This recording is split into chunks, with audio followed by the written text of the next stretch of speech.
вече сме в състояние да направим един своеобразен отчет, който ние искаме да представим на нашата общественост, защото когато се говори без цифри, без данни, само с лични впечатления, нещата изглеждат по един начин.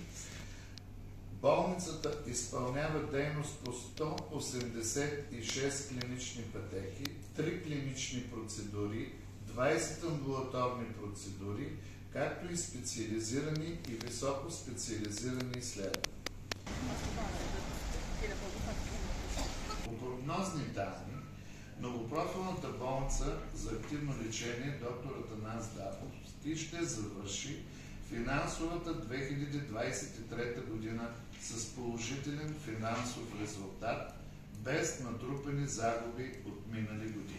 С цел да се повиши качеството и ефективността на лечението на пациентите през 2023 година, лечебното заведение закупи със собствени средства нова апаратура.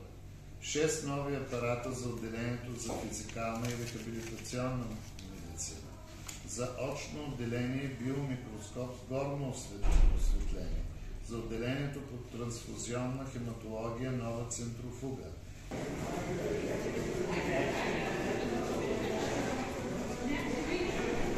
Многопрофилната болница за активно лечение д-р Атанас Датовски се стреми да остане водещо лечебно заведение на територията на област Кърджали.